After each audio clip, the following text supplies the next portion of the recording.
Ebrina wiedu se obenam meso ede asempa yi abre wo mai.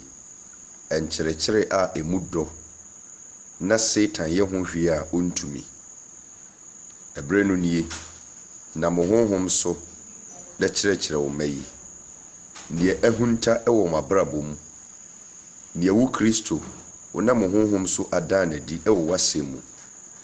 Ene wo mai emekyɛ na se obonefo no de enkye homa akyekyere obi na odafiase na ohun ne onye ne ho a asemi aba bisane no de yare bi aba beda ne so na menkyerɛkyerɛ yi so eyifiri ne so de onni aware na menkyerɛkyerɛ yi so ema na ware de dadwe ne kodana ne sikasɛm aye basa nam san kyerɛkyerɛ yi so esane wo mai. Wenum so ye Abraham asefo ni beni.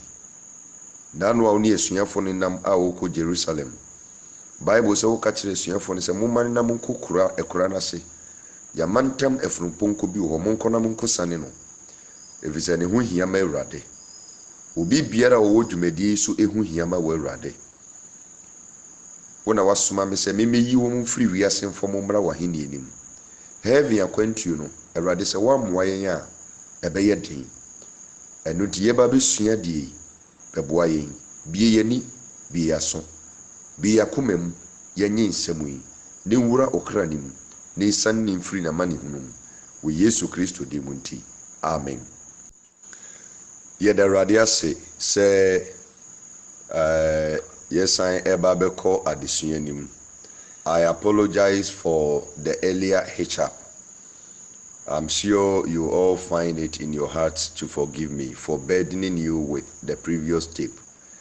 I just felt that we could all subscribe to that lengthy tape, but after paying particular attention to the content, I feel a nemani bi wo wa semeba na mebekyerɛkyerɛ no wahanom by recording na one the voice will be clear and audible enough.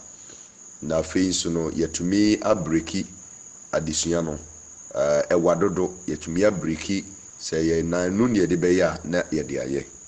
Eno nti medam asese mwanya me ho abotre. Eto de bia yakoye enipa idie. Some of these your friend is saying errors no will happen. All right. I'm sorry if I've made it inconvenient for most of you, especially more nanka more low storage space, you know. I'm really sorry. Talking about spiritual marriage, hum awariye bia ekoso ewo hum mu. Adeɛ baako a eye onyankopɔn akyiwadeɛ a ensese odasani bia waba asase so no ebi to da ene se okra no demon bi ebe ware no na one na da one na tena ti se ne honam fam aware tie ne pepepe na medikan ama wati ase se onipa bia owo spiritual marriage owo honhom aware no da Yesu Kristo ebe pie na ni onyamu no heaven onkobi oyo yiraba. There is no way obinya kwan ewo onyankopon aheni enim. Isan say onyame aheni enim ho no demons enko hobi. Anybody who went for the dark world enko hobi. Obi a obeye associated with demons enko hobi. Inti abayifo enko heaven. It is abayifo enko heaven na wo odasani a wabasa asiso. Demon bi tumi ne oba beda. Ema wo one wo demons honhom fam. Ema mo basa asiso beye obonsam adwuma manoa. Me ma wati ase right from the onset say heaven no onka ho. Eno nti me de oba be ko trosem nim. Na saa honhom awade a yeka ho asem yi. Obi bebusa se efrehe fa ne ba ye. Eye den ne ba so saa na kwan ben na demons no fa so a wo mutumi be ware odasani a Awurade di na ba saase so a ɔsombo ɛwɔ nyame anim. Ebi sɛ enipa bebree akɔakɔtɔ amanehunum esign this spiritual marriage. Enipa bebree na wɔn hu ne wɔn nyɛ wɔn ho because wɔn akɔakɔkyekyere awareɛ bɔne sei ɛde ato wɔn ho so. Sɛ ɔkenkan Ecclesiastes chapter number 1 ɔsɛnkafoɔ eti a ɛyɛ baako ne kyikyi mu a ɛyɛ nkron no a ɔka asɛm bi ɛwɔ hɔ. Ɔsɛnkafoɔ 1 verse 9 ɔsɛ adeɛ biara a ɛwɔ hɔ no ɛbɛkɔ so awɔ hɔ ara na biribiara a ayɛ no ɛbɛkɔ so ayɛ ara na adeɛ foforɔ biara ni awiase. Asɛm bi wɔ hɔ a wɔka no sɛ hwɛ yei ɛyɛ foforɔ tetentere de brɛ a ɛdi yɛnim ɛna ɛbae. Deɛ Solomon nyansafoɔ no ka wɔ ha ne sɛ asase yi so no yɛni biribiara yɛfrɛ no doctor asɛm foforɔ ɛwɔ ha. Adeɛ bi a ɛsi wɔ asase yi so no ɛyɛ adeɛ a ɛsi pɛn. Mepɛ sɛ otie ne yie paa, ɛyɛ adeɛ a ɛsi pɛn.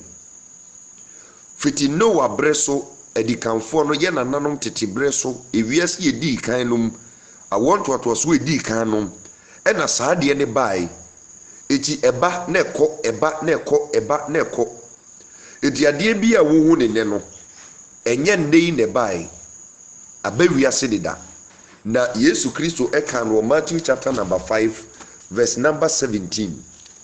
Matthew chapter number 5 verse number 17. Ebra o preachi ɛwɔ engo bepɔ no so no ɔka asɛm bi wɔ hɔ ɔse ma mo nsusu sɛ meba sɛ mebɛsɛe mmara no anaadiifoɔ no mama ama mɛsɛe no na emu meba sɛ mebɛhyɛ ne kena na nokora mese mo sɛ ɔsoro ne asase nye ntwaamu yi atwerɛdeɛ ketewa baako anaa nsensane baako mpo remfiri mmara no mu ntwam gye sɛ ne nyinaa ba mu ansa. According to the words of Christ no ɛsɛ sɛ nneɛma a asi tetentere di ne nyinaa no ni nyinaa repeated themselves ansa na tiɛwo ɛsɛ sɛ ni nyinaa repeat ne ho ɛwɔ yɛn yabere so ansa na ɔsoro ne asase a ɛda yi atwam akɔ. It is ɔbɛhwɛ a during the time of Sodom and Gomorrah na mmarima ne mmarima ɛda na mmaa ne mmaa da. Ɛnnɛ yi saa deɛ na saa bɛm bio saa bere no mmaa binom kɔfa mmarima adeɛ hyɛe ɛma Nyankopɔn na Mose so twerɛw asɛm no to hɔ Deuteronomy 22 verse 5 sɛ ɔbaa ɛmfa bɛrima adeɛ nhyɛ ɔbarima ɛmfira ɔba ntoma na wɔn a wɔyɛ saa nneɛma wɔ nyinaa ɛyɛ Awurade wo Nyankopɔn no n'akyiwadeɛ. Yabere so yi saa adeɛ no ɛsiiɛ no asan yɛ dɛn asan bɛm. Okan 1 Corinthians chapter number 10 a ɔsɛ ma mo mmɔ adwaman sɛdeɛ adikanfoɔ no bɔ adwaman a da koro Nyankopɔn tumi ku nipa 23,000 saa bere no ɔmo bɔ adwaman ɛnɛ nso adwamammɔ no ɔmo repeat. Eti no asɛm a Yesu Kristo ka no ha no ɛyɛ nokore turudo nneɛma esi apam dada ne mu nyinaa ɛnɛ mmerɛ mu ɛkɔ so ne nyinaa repeat ne ho. During the time of Sodom and Gomorrah wodidi wɔ no mo yi wɔware na ɔma awareɛ ɛnɛ yabere so yi the same thing repeat itself. Na nwanwa sɛ saa spiritual marriage we during the time of your friends and Noah brɛ so ɛna spiritual marriage we ɛyi ne ti where spirit beings began to get married to the daughters of man. But what in common I say eti no adeɛ a yɛba bɛka ho asɛm ɛnɛ ɛyɛ spiritual marriage no ɛsɛ wo hu sɛ ɛnyɛ nnɛ ɛna aba ɛyɛ adeɛ wɔ hɔ firi tititire de eti afɛ nipa bebree no mum de aba bɛsi nnɛ. Eti sɛ onyame amfa me so ankyerɛkyerɛw na wɔ reveali ahuntasɛm ɛwɔ mu amfa nkyerɛw a w'ani bɛba ho so no kena deɛ wobɛhu ba wo nan ɛsi hɔ bi. Ɛno nti di kan hu no sɛ wowɔ saa problem yi a yɛbɛdiscuss ɛwɔ platform yi so mebɛkyerɛkyerɛ bi a you are in a very serious situation because ebia no atwe wo afiri adwamammom ebia no wagyae korɔ no ebia wogyina bɔne bie wo wiase but wo haw nyinaa ne sɛ wokɔda na demon bi ne waba bɛda wo da yim ɔbaa ba kɔda ne kɛtɛ so no anadwo a wada da suom ne kra mu na obi ni na ba bɛda ɛdeɛ ne wom bɛrima ba kɔda adeɛ bɛsa na obekọ ne kete so na oda say me kwa kope baabi adwedwe me ho no na obaa bi ni na beda ewo nda yim edie be ne wom efiri hefa ne bai eto da bi kura obesori anopa no sa wo yoba na ade no wo se wase afọ ade no da yemu ne see you but about real anwumre yɛwrade bɛfa me so akyerɛkyerɛ na John 21:25 ɔka asɛm bi wɔ hɔ John 21:25 Yohane asɛmpa no aduonu baako ne kyikyima ɛyɛ aduonu num no ɔse na nneɛma pii wɔ hɔ nso a Yesu yɛe ɛno na sɛ wɔtwerɛ ne nyinaa maako a anka mesusu sɛ ɛnwoma ɔbɛtwerɛ no ɛnsi ewiase wɔ mu mpo na sɛ nneɛma Yesu yɛe na ɛnyɛ ne nyinaa na ɔtwerɛ nti Bible no ɛyɛ napɔso adwumre yi adesua na me ne obɛyɛ no yɛntumi nwie yɛbɛbobɔ so akɔduru baabi na mabie kwan for questions and answers but I'm telling you say ɛnɛ nsɛm na wo ba bɛte bebre na wɔ hɔ a you will not find it here. They are revelations that have come through the Spirit of God but they are all in line with the Word of God. Sɛ wo ama mehunu sɛ wo ntasɛm wei na woama wo ho kwan ama Kristo amfa me so ansane wo amfiri mu a there is no where you wobɛnya bi akɔ ɛna san di kan san fa sɛ otirim sɛ empaebɔ entumi break spiritual marriage covenant empaebɔ sɛ mebɔ mpaeɛ wɔ Yesu di mu all those deliverances no entumi break eti obi a ɔwɔ saa problem we ɔwɔ platform yi so no ebedi adanse sɛ wakɔ mpaebɔ wabɔ mpaeɛ wayɛ akɔnkye wayɛ deɛ ɔbɛyɛ bia ɛso still adeɛ ne nkɔe ɔhaw efiri mu ba no ɛdɔɔso ama nipa bebree asɛm ayɛ mmɔbɔ ama ebinom ayɛ boni ama ebinom aba abɛnya low sperm count ama ebinom anya prostate cancer ɔhaw ahodoɔ bebree a doctors wɔntumi so ano ɛno wasɛm ɛna nwumere yi yɛba abɛka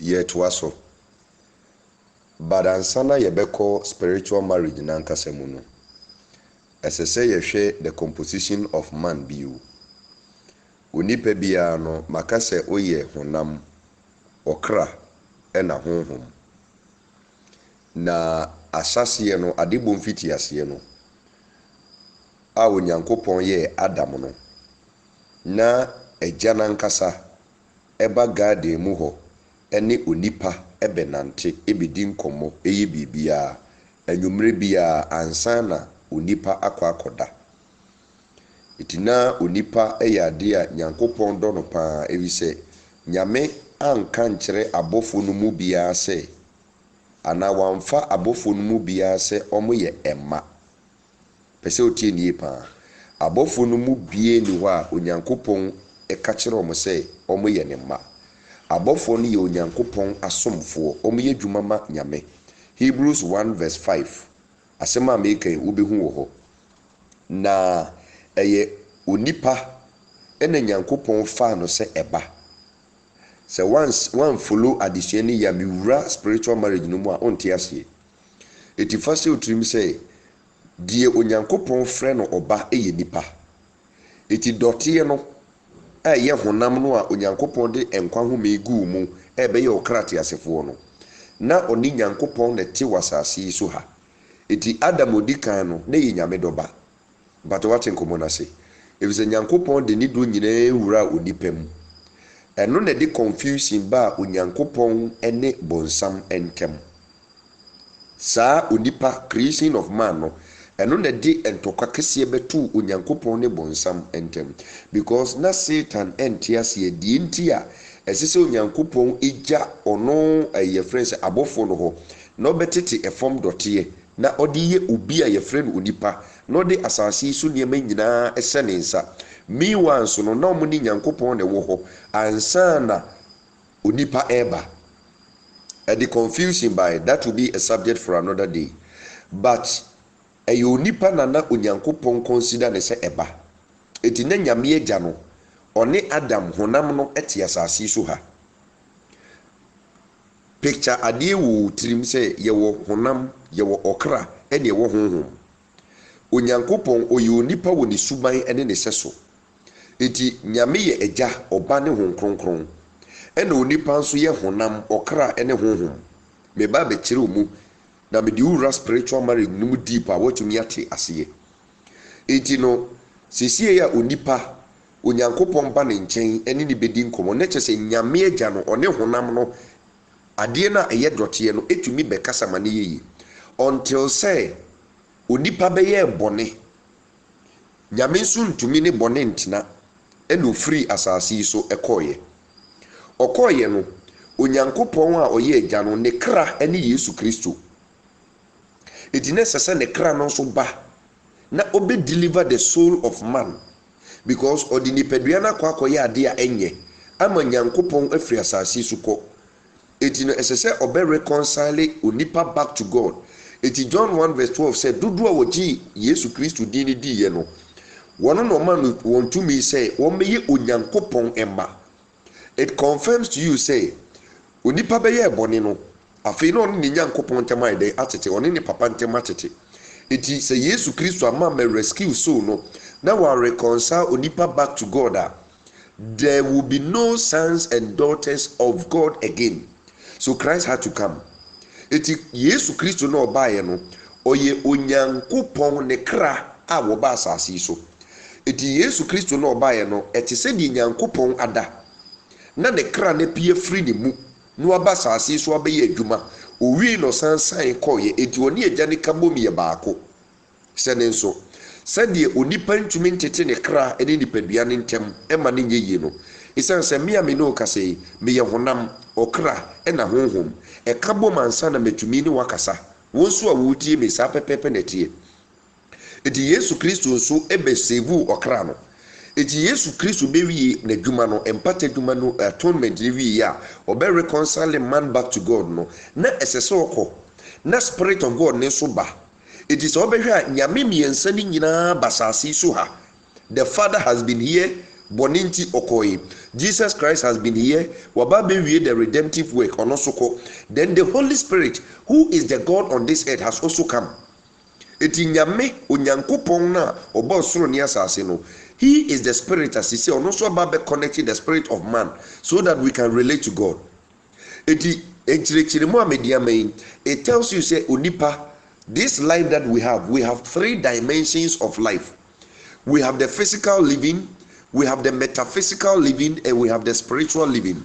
So in between the spiritual and the physical life, and yet the metaphysical. But what I say, it is metaphysical living, and yet sunsumu we say the dark world. It is the devils, the demons, Satans as we call umumu being wa spiritual world. The spiritual world is occupied by God and the angels alone. They are spiritual beings. They are immortal beings. But the soul will die if the body sins. And all the demons and the devil and Satan himself, they will die one day. But spirits do not die. But what in common I say? It demons na yeti omonka. Ahohomone a yenim wom a yete omonka. Ne Paul kan wasem Ephesians 6:12 no. Womu nyina no, they pertain to the dark world. Sunsum wiase. Eti onipa bia no se okoda okra no ofiri wo mu ekọ ewiase bi mu. Se ewiase no enye spiritual world, eye the metaphysical world, eye in between the spiritual and the physical world. And that is the sunsum wiase, the dark world. Eti onipa bia woda na wo hu se wasodaye na okra na pie firi wo mu a eye saa sunsum wiase ho ena ekọ. Sunsum wiase ho no ehọ nso na demons ne wo. Ehonom na Satan ne na bofo ni na dwumayfo nyina eguo. Ehonom na bayfo honhom nyina de ewo. Eti sunsum wiase ho no enema ekoso wo no they translate into our physical world or they have a connection with our physical world. Eti okra no so pie no ko sunsum wiase ho a ade bi e ba akoto ni bia no esese o the information ne back to you in the form of a dream. Eno na obehu se mada me nipadua ne da ho ba me se hu me hu e wo baabi eno na ye frɛ no da ye son eti ade a ɛto okra no baako ɛho asɛm ne ne ye ba bɛka eti no saa ware no esi ɛwɔ okra nim eti ye ka spiritual marriage a ɛyɛ aware bi a esi wɔ honhom esi wɔ sunsum wiase tinie pa esi wɔ honhom o esi ɛwɔ sunsum wiase na te se demons no a ɔmo sunsum wiase no ɔma kye okra no akɔyɛ ne ho ade ma abusua mu tumidie abusua mu ahohomone etua oti so ade de ama wom na yaya okra no ho ade na yaware no eti sɛnea ɔbarima ne ɔbaa si tena ɛwɔ honam fam no saa pɛpɛɛpɛ ɛna demons no ɛne wo kra no ɛteɛ ɛwɔ honhom mu na saa awareɛ no ɛyɛ awareɛ bi onyankopɔn kyi saa ayɔnkofa no onyankopɔn pɛ ɛyɛ n'akyiwadeɛ ɔmpɛ sɛ ne babia bɛkɔ saa tɛbi anim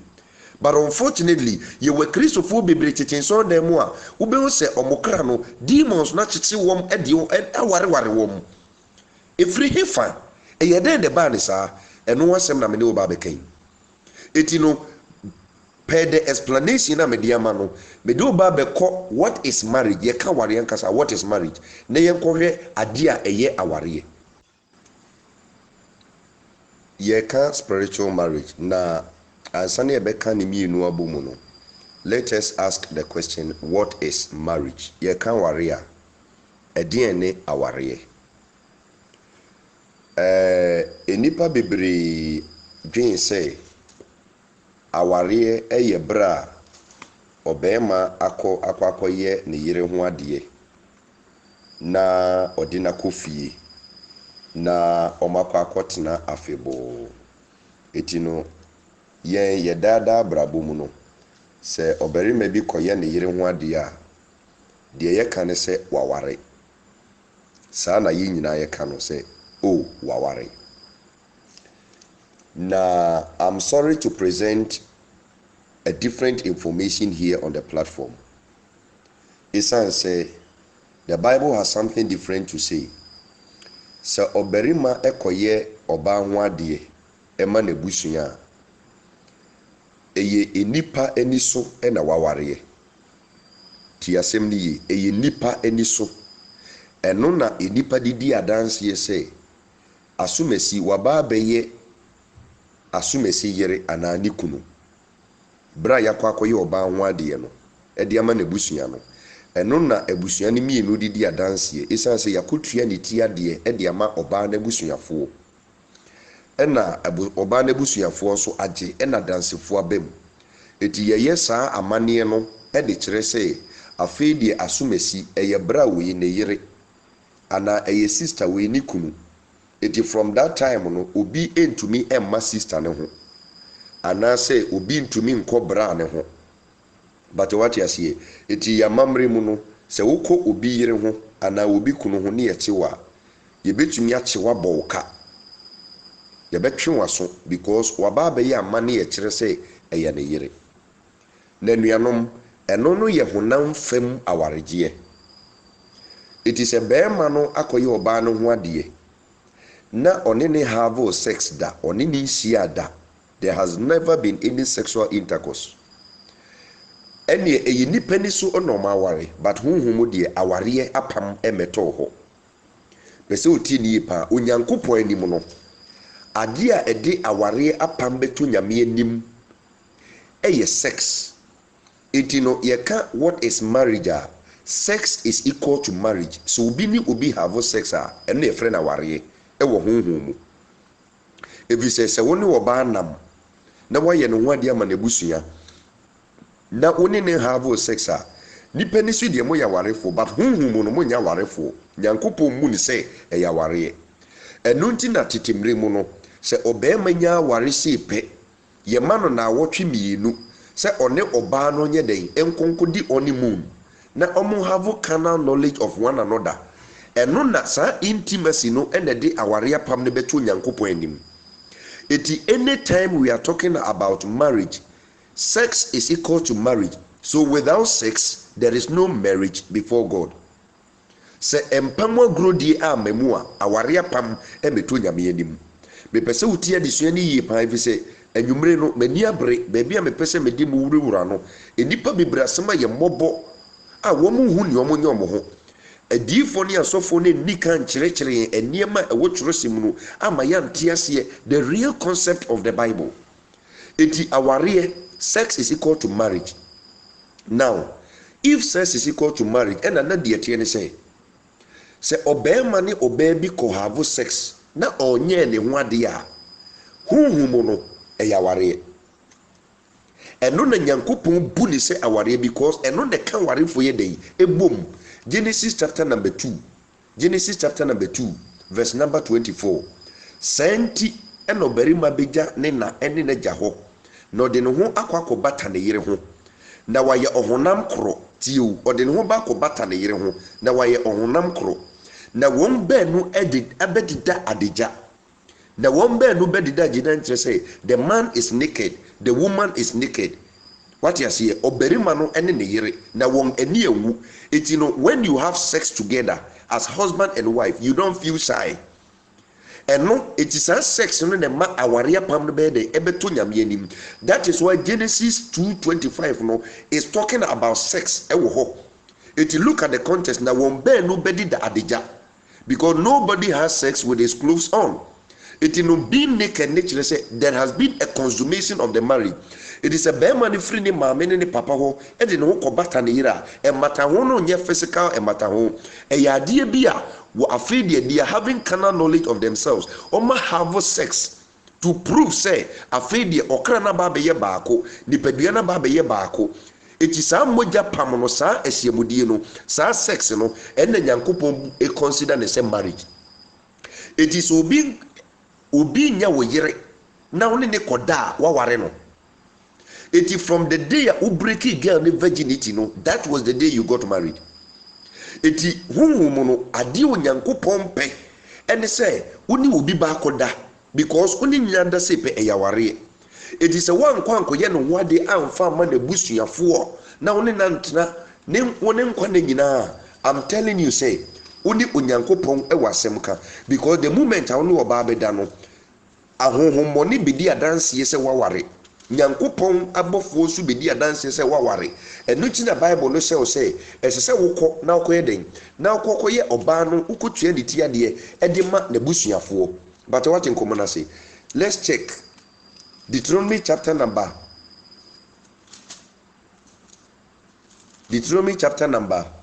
24. Deuteronomy chapter number 24.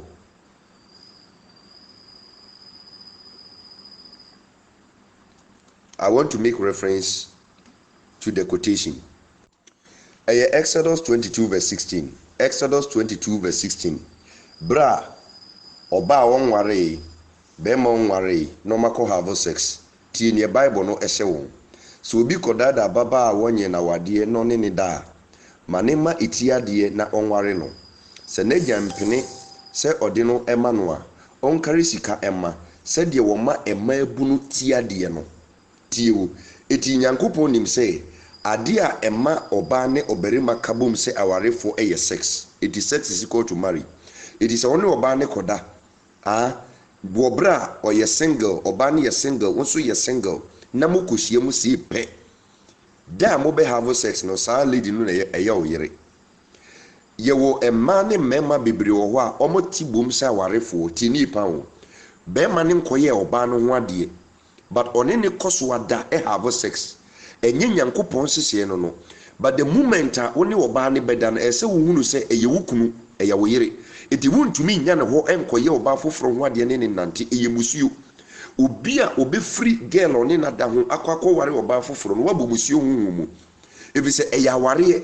The moment only ne die no, it's that problem wa ewo ho say obema no onimi yi onimi ni yi on treat me fine me de onye me ho ade nti me ko obua. The moment abe wa je say o ko no ese hunu say wasa ware it is wo ko ye o yire ho ade na oba no fa ho nkan ne da oni ne have sex a nipa ni su ne bu ni se maware ba ho mu de aware apam meto nyame anim sanso ena so obi edi sika mane se monkoye obai ho ade ma me nipa no wabrochiri ena oba no so Ghana ne wasoma na busuafo monkoye oba no ho ade ma me na ye koye oba ho ade ma wo na oba na wabusuafo akoye ne ho ade ma wo oti abrochiri woni no have sex da me na me ka kiro se eyi nipa ni so no waware. So oba no kofa be ma ne have sex in your absence the only na ko have sex no even though onye ne ho ade ono na ye ni ku anyame be respect no wo akoye ne ho ade no God will not value what you have done because e yamane a honam fam ye di adanse say me be bra we aba be gina ware de ko me baba me sister we na ye ne yire anani kunu but what in common say it is the concept of marriage and they say obi ene obi bede ebeda eti girl na wo break the virginity no ono na ya oyire o ono ni oba odi kan ware no eti se wo ne ema more than 5 6 7 8 9 10 ada wo mu nyina ye ma wo ne wo ware wo mu eti hunhum no eye musuo se wo ne obi beda na wo nkoye ne ho ade emfama na busua but what in common say eti ye kan aware nyame anim no sex is marriage. That is it. Sex is marriage. And no can who be ena mumu bebre. Se si amu hunhuma wari problem no. Because only girl we die. One kwa kutuya ni tia die. Only we die. One wade. Only we ada. Eti hunhum no wabo musio. Demons ni him say you don't qualify to get married. You are not truthful to wawaria pamno. Eti obi biara wafa more than one sexual partner. And nothing at the other time no. Yankopon kachire mo say that die na moye no. It is one of the things holding you back. Because obi ni ho a waye saa die na wo aware wakoko ware sisi se wan breki apam na hodo no every wa aware no beko na wie yepa aware ni nyina da aware ni begu eno nti na so obi ekoda na oso da ye se obi ni da ewo ne da ye mu a nipa ne meka se mekoda ye no obi ni me beda wo da ye mu we die me wo hunhum mpana onka ne me wo hunhum mpana wo o se me wo hunhum awade if say awarisem awarefo ade a eka mbom sex it is onye oba awarefo onye oberima awarefo a you have no right to have sex because awarefo na have sex it is won koye oba no ho ade na won have sex say wom kona kotua ni tie ade ma na busua that is the instruction one kwan kotua ni tie ade amfa ma na busua na won nantena for the rest of your life wabo musuo it ye kan ware a eno tina hunhum no so obi ene obeda say pe then you conclude say me hunhum aware but omu nyina mate ase obi wo question up to this point omisa. All right, sisia ye hu say spiritual marriage no eye aware bi a ekoso e wo sunsum wiase between your soul and demons na obi wo beka say menso daye ana mention da yese obi ni me ada wo da yemu pen eso bekom na ono so e was spiritual marriage. The question we ask ourselves is what are some of the signs ade ben ne be kire say nipa we or spiritual marriage. Number one of the signs ne say obeso daye na obi ene oda. Of course that one is very common. I know you're one of the signs. Na yeba ememe mu a beme bia owo henia beme bia owo henia be say nipa no or spiritual marriage is a sign. Say ye mema yare say ye mema yare beme bia wo bi but saa asɛm na ɔmo ka no Onyankopɔn nyi onipa masasi so wo basasi so na ɔde yare aka ho sɛ fabra ɛyɛ henia no henia no spiritual marriage na de ba. Men with prostate cancer spiritual marriage obehu sɛ obi a ɔwɔ prostate cancer bia ebetu de be the worst case na yɛde pipe ato ne bɛɛma mu no kubisa ne say oda obi ni beda dayim one of the signs abetire say you are spiritual married. Men with low sperm count ne nkwamwa no obekono na eswati si hwim yaba ene obeda obi eje no honhum mu wo sunsum yase. Men with low sperm count no and also a sign of spiritual marriage. Into ye be man na low sperm count one hwe na one deal with this spiritual marriage problem, you will never be able to impregnate your wife. Men who just don't love their wives without tangible reasons be maybe or non the yire kete kra enyo no o yire e wo sunsum yase o ware and eto de bia ya na mobo ade bia ne yire be bia nye ne fe ade bia ne yire be bia nye ne fe o mu ne yire no no I mean o ye ne yire ne basa a sign say was spiritual marriage.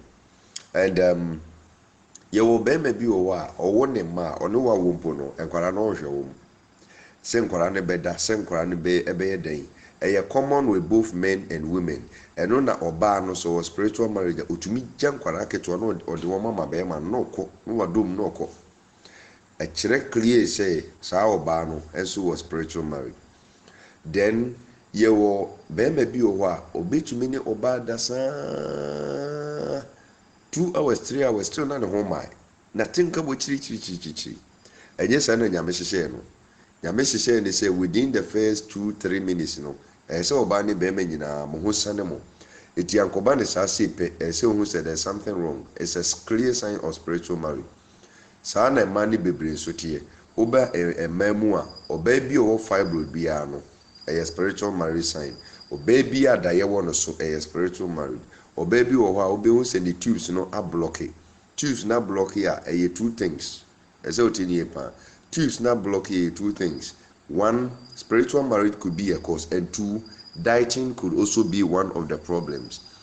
Ɛna afei no ɔbaa bi wɔ hɔ a ɔntumi menstruate koraa ne mogya ne twa ɛmma koraa ɛnso no ɔwɔ productive years mu a nkɛsɛ sɛ ɔtumi menstruate wobɛkɔ no na ne mogya no ɛmma ɔntumi menstruate. You have exhibited a sign of spiritual marriage. Ɔbaa bi nso wɔ ɔno ne ku ɔmu no ɔmfa ne ku nyɛ hwee kyerɛ sɛ ɔmu hwehwehwehwehwe wokɔ no a ti ne ku didi n'atɛm paa ɛnyɛ ɔno a ɔwɔ ku huhum sunsun wiase. Obi nso wɔ hɔ a afei no medically no yɛ examine no ɛne ɛho sɛ ɔyɛ very healthy to give birth but ɔntumi ɛnwo ɔntumi nyem ɛkyerɛ sɛ ɛyɛ sign of spiritual marriage. Now these are various signs and they might be the adanse say obi was spiritual marriage. Now let us delve deeper. Sisi ano baby ayedu no. I'm going to open the floor for questions. So far baby ababidu. Na nyankopon ya aduma ochina yewra spiritual marriage no mu ankasa ne akwa akohwe sedi esitie. Enonti wherever you are, come and ask questions. So far the prayer information given for the spiritual marriage. Yo, Minia Christopher, Nyame Enshirao. The first part of your question, Lot, onene ma mienu edai, eso eradieni. Absalom, onini nuyabadai, eso nyamieni. Eno ye mujafra, incest. Eno die mujafra. Ene no obi kodi mujafra, eradini ni ubika. Pa mujafra de musuo etino se ubisa ya answer radiani on say all the 2 scenarios are mine esusu free mobile it was very devastating na a hardring lot nene madie no that generated into the 2 your friends saying ancestries, that's the Moabites and Ammonites. Onyankopon the peculiar restrictions eto omo so. And then if you consider what came out of that of Absalom, Amnon the Noah, David ba Amnon the Noah, the half sister and so called Noah. And also what was born out of that incest, a murder. Later, Absalom murdered Amnon for sleeping with Onwan Kasane half sister and also full sister to Absalom. No. Etino mojafradie eradichi enso eradieni se ejane ne ma ebeda enso eradieni. It is unacceptable. It's an abomination. Your second part of the question no say yedi Yesu Kristo di na ebeye abode foforo a bone no betumi akọ ama honhom bi aba bedi yachi ana. All right. Yemfa menu mienu ensi nkyɛn ansa. John 14 verse 30. Yesu say, ewiase sudifoɔ no ɔba me nkyɛn. Nanso ne hwee enni me hɔ. Ne hwee nyɛ den enni me hɔ. Sisi ano yemusa yɛn ho sɛ wobɛtumi aka sɛ ewiase sudifoɔ yɛ Lucifer no ɔba wɔ hɔ a ne hwee enni hɔ anaa? That is the question ɛsɛ sɛ yɛdi kan Kristofoɔ di kan ebisa wɔn ho. sɛ ne biribi wɔ hɔ deɛ a ɛne na demons wobɛtumi aba abɛyɛ born again ɛsɛ na demons di w'akyi. Yɛwɔ nnipa bebree a wɔn nso ma abɛgye Yesu Kristo adi, but they still experience this problem. Wɔn a ɛkɔ mpaebɔ bebrebe for deliverance no, aren't they supposed to be Christians? If they have accepted the Jesus that we know, then how come all these evil forces are following them and tormenting them? And already can't him before say, the day you become born again, I will cast a manyadu in such an bonedi or their child. All right. And when you receive the Holy Spirit, you have to grow. As is a unyini. Humuno. Se wunyi ya demon ne ho odin. Ubetumi akonkaw. Ubetumi abrewase. Ubetumi destroy. Asemu esi wo Acts 19 no is one of the evidences say if you are not spiritually matured or you are not spiritually endowed, demons can overpower you and beat you up mercilessly. Enti sɛ Yesu no na wafa no ɛna wafa no nokorem ɛna ewiase sudifoɔ no ne nneɛma nyinaa firi wo nkyɛn ne biribi ani wɔ hɔ a na wanyini wo Nyankopɔn ne tumi ne n'ahoɔden mu a ɛno deɛ evil force bi antumi ma medi w'akyi. But nipa yi a yɛka n'asɛm yi ewiase nnwom nkwasea nnwom nyinaa otie bi obi n'aso de tie. Atantan deɛ ɔde n'ani hwɛ. Ɔde n'ani hwɛ. So ate nkɔmmɔ no ase. The way wiasefoɔ si dresse, ɔdresse bi. Wafa wiase adamfoɔ. Hwɛ namfofoɔ ɔne ɔmo nam. Hwɛ ɔmo suban ne ɔmo ne yɛi. Hwɛ asɔre a ɔkɔ. Baabi a ɔte a ɔse ɔno ɔkɔ akɔtie Onyankopɔn asɛm no. Ɛma atwa asɔndan no mu wɔ ahyia. Hwɛ ɔmo dressing, hwɛ ɔmo tirinwi, hwɛ ɔmo makeup, hwɛ akyiwade a ɛwɔ dan no mu. Okay? Sɔfo no kora yere ɛyɛ. Now all of these things put together no, will you be able to answer the question and say wiase sudifoɔ ne hwee ni wɔ hɔ? Ɔte nkɔmmɔ no ase. Enti nneɛma a ɛsɔre tie nipa no dɔɔso. Nneɛma a ɛsɔre tie nipa no ɛdɔɔso. Enti sɛ obi bɛgye Yesu Kristo di a na wɔnwie. Na wɔnwie o. Yesu Kristo no ɔbɛn wiase no ɔbɛto the demons here. Ɔbɛto wɔm. Ɔte nkɔmmɔ no ase. But when wɔm, you know why? Because he came to rescue your soul so that you could have the dominion power back. But unfortunately, many Christians still don't have the dominion power. And in relation to addition a spiritual marriage, you can imagine you will nipa bebree wɔ ma bɛgye Awurade adi. Even asɔfo yi kura mpo a me nua Christopher asɔfo yi a ye nuanum a wɔn ayɛ affected with this spiritual marriage ɛkɔ wɔn nkyɛn for deliverance no. They claim say Oma breki edi efri omo so, but they continue experiencing the same thing. So the question is, what about those men of God too? Aren't they called by God? Doesn't God have so much power in order to break a common spiritual marriage? Of course God has, but it depends on the individual. It is so be jidini na money betumi di wechi a, it depends on you. So money to me di wechi a, it depends on you.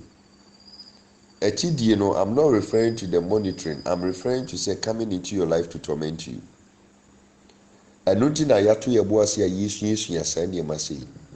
Na okra oba asase su kra no. Hwe mpanafo a wo fa wom, adwamara wo boy. Afi no oba beji Yesu edi. Who told you say you are strong enough to overcome the demons?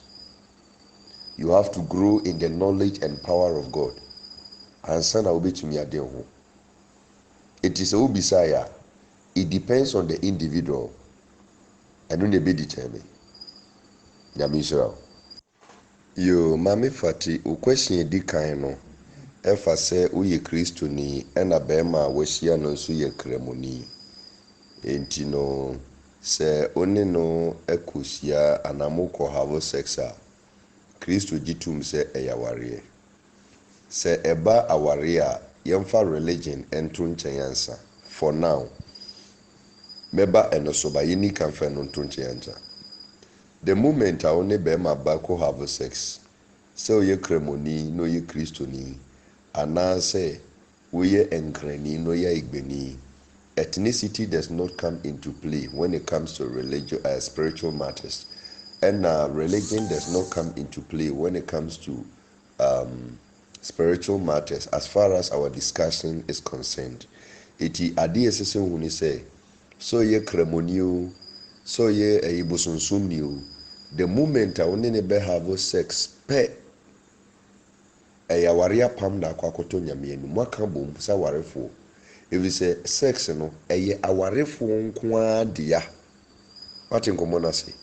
Ɔbarima akɔyɛ ɔbaa ho adeɛ no ɛyɛ ɔmo nko ara dea. Ɛdi ne sɛ wonya ɔbaa awarefoɔ anaa bɛrima awarefoɔ a ɛnsɛ sɛ wokɔ have sex.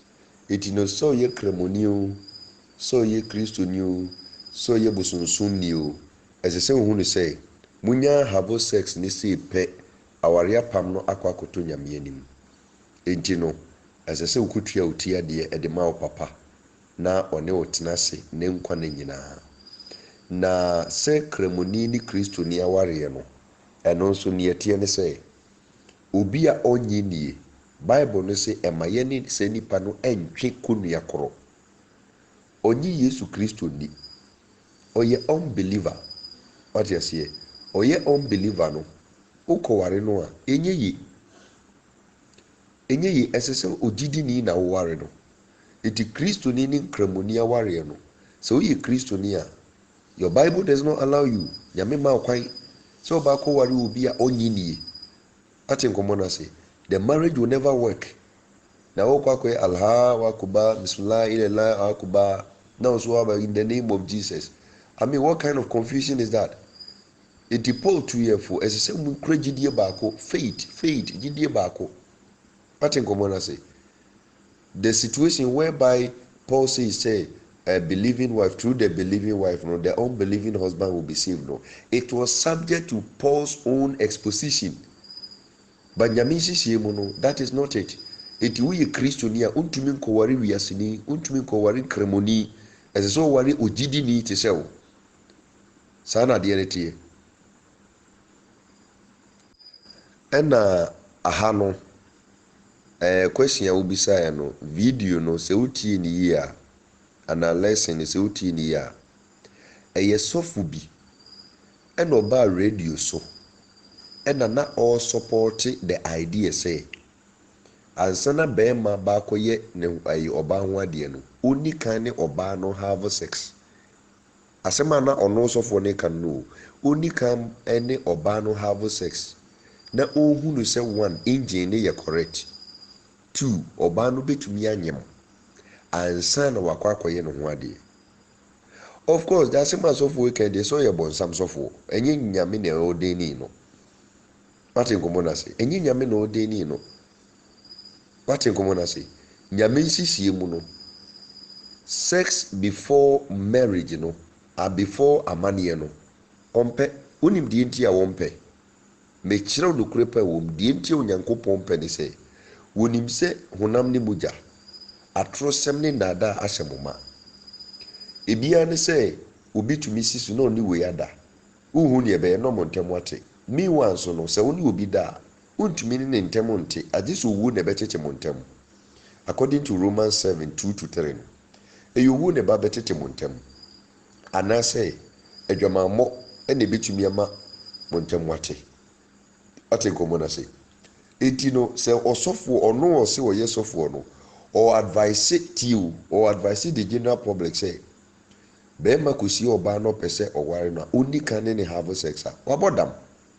na dwenye so ate komo na say na dwenye obodam eya kire bone na o kire na sisi a woni oba ne koda woni oba ne koda na nadwo na uwu a enye dwamamum na wawu enye bonsam jem na woko etino me decide ne bem to condemn asem a osofo no ekan ye no but what in komo na say ebio saa asem na osofo no kan ye no ye hwade ye mfa ne se uye gidini uye kristo ni wasi oba bi a pese one ne ekoware wanya hohyeso na one na ko have sex wanya hohyeso ade na enye ensese wo ye ne saa ensese wo ne da ensese wo koye no ho ade ukoye no ho ade wi na ma have sex all right but wanya hohyeso na one na ko have sex eno na bible no ka no Exodus 22:16 say oba won ware bema won ware say ahohyeso na ma no mo ko have sex a ma bema no nkotua oba ne tia de ma ne papa no ne ntina ne nkwa ne nyina onhwi no wanya oba no ho say yade asasem wi no kristofo mema wo mo ne emada wo bro mo nyom ho ade no edi suwa I'm telling you say enka kwasiebu bibribe a ewo ema omudi bu ma no ka emem ka dwamamu bibribe a omo bo no enka emem but what in common say but asem wo mu ni so nyankopon hunu say enem ma mo be have sex but mo mpese mo be committed to the relationship what in common say because wakoye oba no ho ade a untumi mfiti preko pese meja no untumi ebeye den se obi ja no so what you see enso ene emema ne mai nyina eto da bi kro oba no kro tumi kasa media onye me ho ade ontime come baby mejawo ampara no waja be ma no noko why because ebia was sporty be me bia owo sika sen boy no ana ebia was sporty be me bia send you osi ne bobia city no na wusu city no open no sen boy no eno na bible no say se wunya ne da wanya ho seso na ne da sei pe be ma no enkoye ho ade ma wobusuafo ne yira ne no ne wontina eti be ma ne ni anu ye bia meka say meniska ana menye ready na wunye ready na ukodi what in kono say wunye ready na ukodi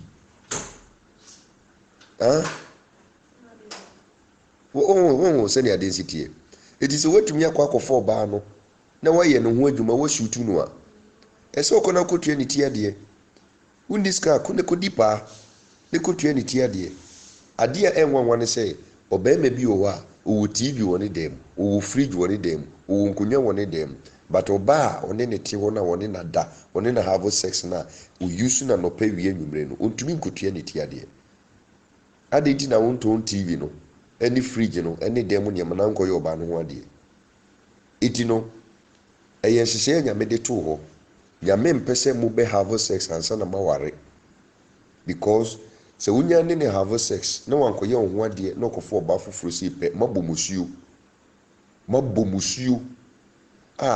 ma hu bedi mochi saa de akwa kosi saa de na maware gya ye bebrebe aba no because ansa na oba ko ware no na enipa dodo no omada no ni nyina ya ware apama ode akwa akoto huhu demons no they will base on it to destroy the current marriage.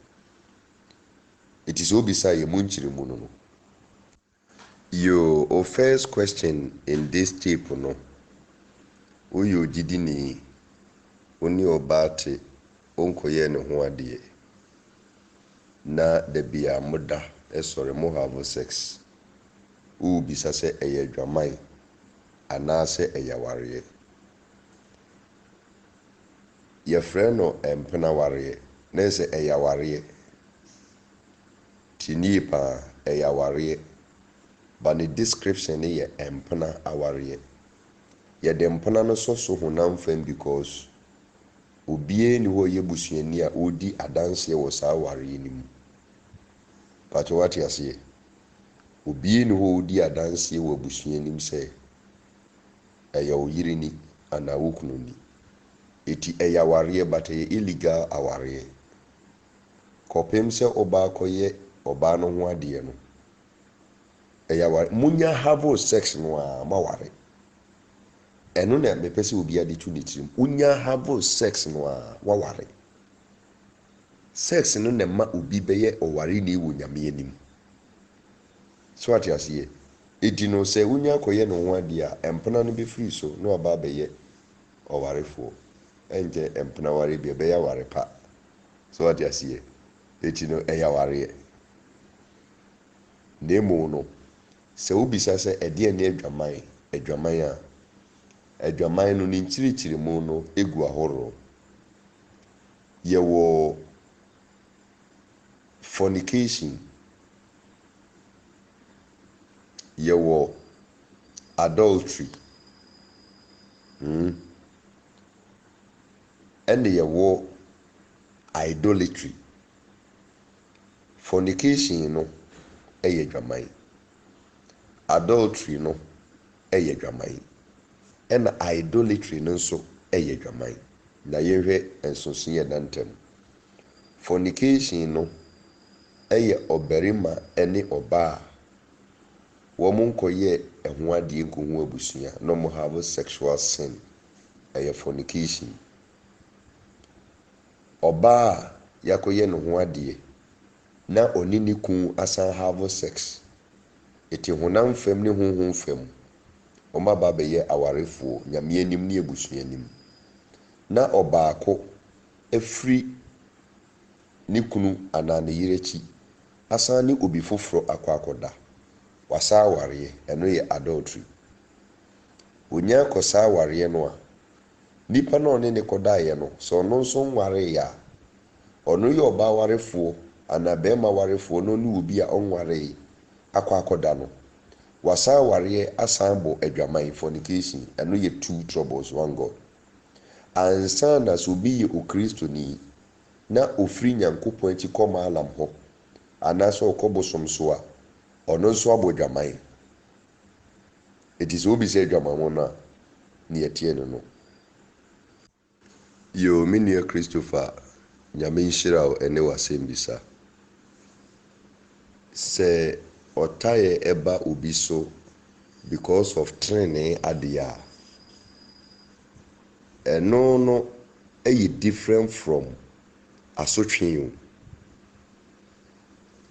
Nokorɛ nsɛm a meka yɛ nti madane ebinom tamfo. Ɛyɛ different from sɛ makɔyɛ bɔne na asotwe aba wo. Sɛ training ho adeɛ nti na wɔbrɛ deɛ a ɛna ne nhyira ne wo. Ne nhyira ne wo.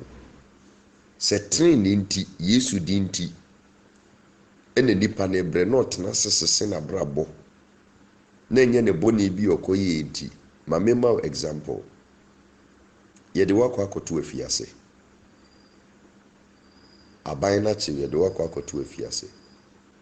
Ade nti na yɛde wakɔto afiase yɛse ukɔ preachi ɛna wo preachi ti a the president of Ghana. Eti aban na ma police fo akye de wakɔ akɔto afiase. Amen. Saa this afiase day. Ɛgye afiase da we de yɛ asomdwo obɛda hate.